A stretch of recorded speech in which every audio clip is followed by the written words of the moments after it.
एक स्त्री जो माँ भी है और फिर सास भी, लेकिन दोनों में इतना अंतर क्यों? बेटियां घर की लक्ष्मी और बहू घर का कचरा क्यों?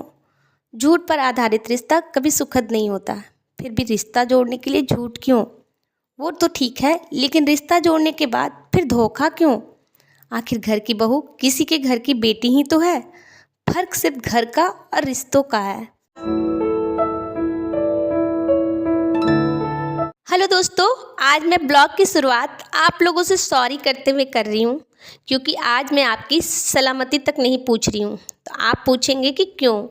क्योंकि आज मैं खुद दुखी हूँ। देखिए, मेरी आंखें सूजी हुई है, क्योंकि आज पूरी रात मैं सो नहीं पाई और रात भर मैं रोती रही। पता है फ्रेंड्स, जब मन बहुत दुखी हो तो आप सबके सामने रोने से अच्छा है कि आप अकेले में ही रो लो।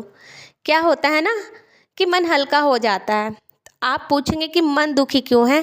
तो आप सोचो कि जब एक लड़की की शादी तय होती है तो उसकी आंखों में कितने सपने होते होंगे, और फिर सगाई होते ही उसकी ज़िंदगी में भूचाल आ जाए, और शादी होते ही रिसेप्शन के पहले ही सास के ताने शुरू हो जाए, और रिसेप्शन पार्टी तो रात में है और आप उस दिन पूरा दिन उस नए घर में अकेले बिताए, क्योंकि परिवार के सारे सदस्य को तो एंजॉयमेंट चाहिए, इसलिए वे लोग मौजूद है रिसेप्शन स्थल पर।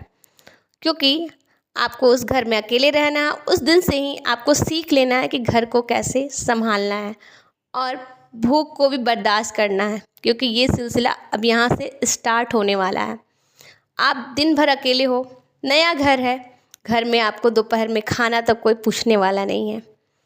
तो उस दिन से ही आपको समझ लेना है कि अब आपको ऐसे ही जीवन बिताना है। और मान लो कि आप पहली बार माँ बनने वाले हो और आपको इमोशनल सपोर्ट के बजाय गाली और ताने मिल रहे हो, यहाँ तक कि आपको पानी सप्लाई तक रोक दिया जाए ताकि आप घुटने टेक दें, और फिर आप हिस्सा हो जाओ घरेलू हिंसा का, यानी कि डोमेस्टिक वायलेंस। तो मैं आपसे पूछती हूँ कि अगर ये सब आपके साथ हो तो क्या आप मीराबाई बनकर हरि का सिर्फ भजन करोगे या फिर झांसी की रानी बनना पसंद करोगे? बस यही सब सोचकर दिल भर आता है। तो दोस्तों, जो भी मेरा ब्लॉग देख रहे हो, तो आपसे गुजारिश यही है कि आप अपने बच्चों की तरह ना सही, लेकिन इंसानियत की खातिर ही अपने घर की बहू को थोड़ा सा प्यार और थोड़ा सा मान सम्मान देकर तो देखो। दूसरे घर की जो लड़की आपके घर बहू बनकर आई है, वो आपके लिए हर कुछ करेगी जो आप डिजर्व नहीं करते हो। जब दूसरे घर की लड़कियां को घर की बहू बनाकर पराया बना दिया जाए, तो इससे तो अच्छा है कि आप अपने घर की बहू लाओ ही नहीं, क्योंकि वो भी किसी के घर की बेटी ही तो है। और दोस्तों, गलत रिश्ते में पड़ने से पहले सावधान रहे, सतर्क रहे।